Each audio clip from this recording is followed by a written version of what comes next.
Well, finally, we're looking at Safaricom and supporting informal sector towards e-waste management scheme. Right. All right. So the 2020 Global E-Waste Monitor report shows that there's a record of 53.6 million metric tons of electronic waste Okay. that's generated worldwide last year, which is 2019.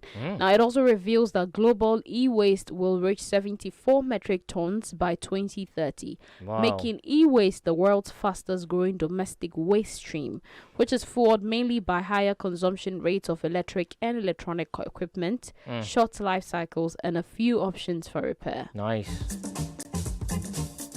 Okay. Well, in tackling this, Kenya's Safaricom, I mean, this is not the first time we're talking about Safaricom. They've done quite a lot of things. They had a program for the youth that was employing them, training them, educating them, and after that, putting them into employment. Yeah. So they were, in a way, solving some of the issues in Kenya. Issues Exactly. in Kenya. Their Right. Wezesha program. That was the name, yes. I think that's one of the, most active companies in Eastern Africa. Talk about Kenya. Like, they're actually solving issues, societal issues in that regard. I think they're doing amazing, and that is great. Well, Okay. it has actually announced its plans to work with partners and regulators to support the informal sector in e-waste management. Okay. So the Safaricom e-waste management program, it was Right. launched on October 12th, Okay. just this month. Okay. Yes, well, the main objective of providing an end management solution for out-of-use electronic gadgets. Great. That's interesting. Very, very brilliant move, on these modern, out of used.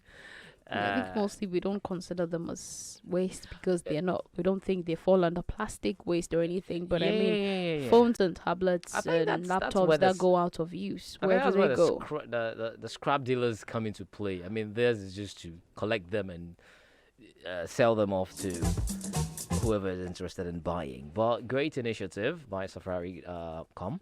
Well, the initiative will involve the collection of old electronics such as radios, phones, laptops, batteries, chargers, and all other electronics. And this part will be handed to a recycling partner, which will disassemble the gadgets, separate them into different parts, and then recycle the locally recyclable materials. While the non-recyclable material will be sent to partners outside of the country for safe end-of-life management. Wow.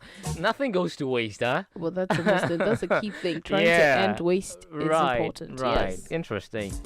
You don't use parts and dump parts. No, You're the still the ones contributing you can't, again. Yes, you just give it Find to those who ways can. and means to, Yeah.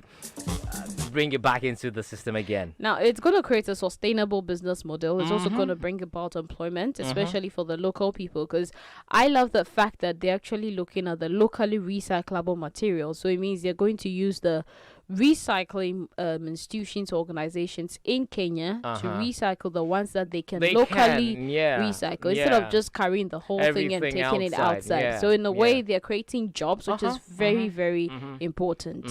I think moving further, they should also look at those ones that they're actually sending out. They should How put they in will measures be able to exactly. exactly. But all in all, I think it's a great step towards the right direction. Okay.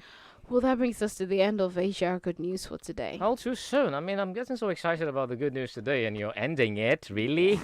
Anyway, log on to africaglobalradio.com for more good news, positive, inspiring news from across the continent of Africa, and of course on the diaspora, on the Africa Daily Show. 34 minutes past 1 p.m. It is Africa Daily on Africa Global Radio, and I am Barry Musa. You just heard Epifania Jokotogligui on Good News Across Africa. You can listen to the podcast version on demand on Africa Global Radio. The video is on Facebook right after the show. You can watch it, leave a comment as well.